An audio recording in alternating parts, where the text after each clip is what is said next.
Hello po, magluluto po tayo ngayon ng Chicken Asado. Kung bago lang po kayo sa channel ko, mag-subscribe na po kayo.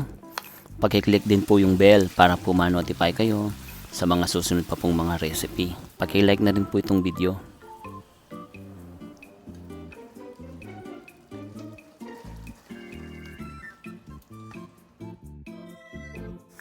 Umpisaan na po natin.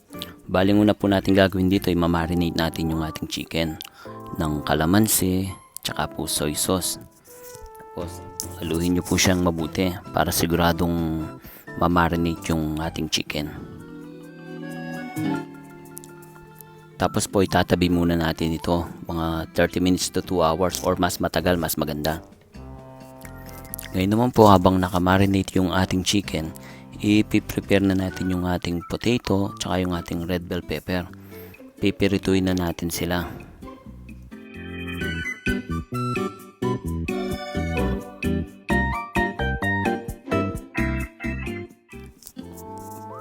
Ganito po yung style na ginagawa ko pagka nagluluto ako ng asado, kaldereta, ting apritada. Piniprito ko muna yung potato, tapos pati yung bell pepper pipirituin ko rin. Para kahit ilagay natin to sa bandang huli na lang ng ating pagluluto.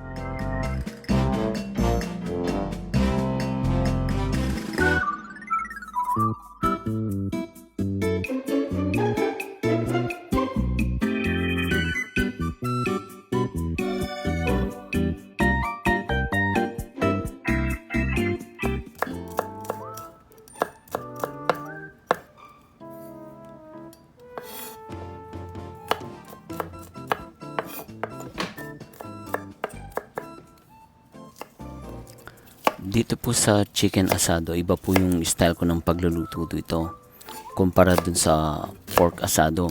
Sa pork asado kasi pinapakulo ko muna bago ko siya piniprito.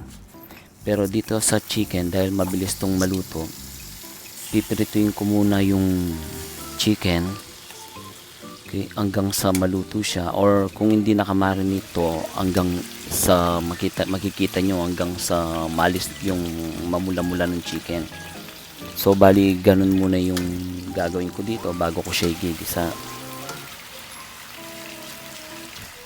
Ngayon po siguro mga 5 to 6 minutes ko na siyang piniprito. Ilalagay ko na yung bawang.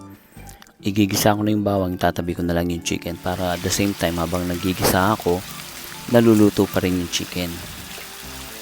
Tapos isusunod ko na rin dito yung onion para sabay-sabay na to kasi ginigisa ko. Dati kasi ginagawa ko dito, alisin ko muna yung chicken, pero since parehas lang, para at least naluluto pa rin yung chicken habang nagigisa ako, ganito na yung ginawa ko.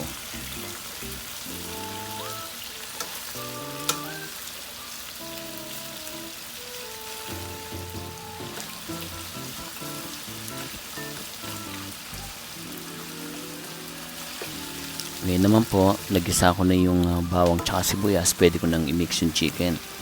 So, i-mix na natin yung chicken, then haluin nyo. Tapos, isasabay ko na rin dito yung aking ground pepper para maisama na dun sa ating panggigisa para mas mabango at mas malasa. Ngayon naman po, ilalagay na natin yung ating tomato sauce. Tapos haluin lang po natin itong mabuti. Tapos pakukuloy natin ng kahit mga ilang minuto lang po. Gagawin ko dito, tatakpan ko para hindi siya mag-dry.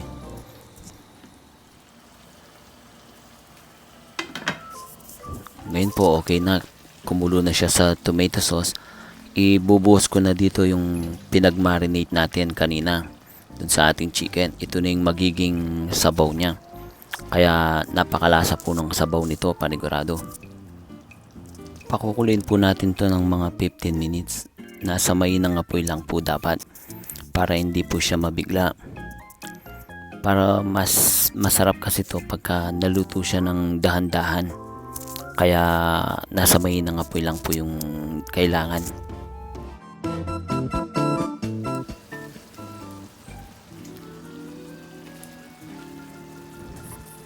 Ito na po siya. Napakabango na po nito. Ngayon naman titimplahan na natin. So maglalagay din ako dito ng patis. Ito yung pampalasa. Hindi na ako maglalagay dito ng salt. Patis na lang para masarap. Yung asado po pala, ang lasa nito yung maasim-asim siyang tapos nung nalalasahan mo yung toyo. Ngayon naman po maglalagay ako ng banana ketchup dito para medyo sweet siya, pero medyo manamis-namis. Maglalagay din po ako dito ng isang kutsara pang sugar para mag-blend lang yung alat, asim dun sa sugar na matamis.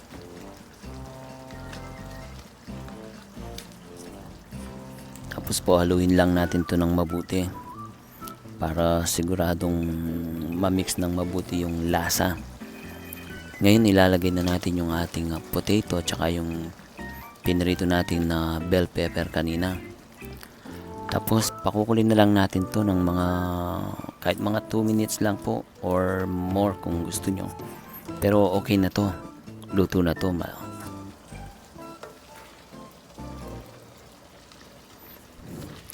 Ito po isa sa mga masarap na lutong Kapampangan. Ito po ay madalas ding maihanda sa mga kahit na andahan, mapa birthday, Fiesta, kahit na anong okasyon. Madalas po itong lutuin naming mga Kapampangan. Okay na po to, luto na. Ang masarap pong i-partner dito yung mainit-init na kanin. Napakalasa po nito. Sa kada isang kagat nito, 3 subong kanin ang katapat.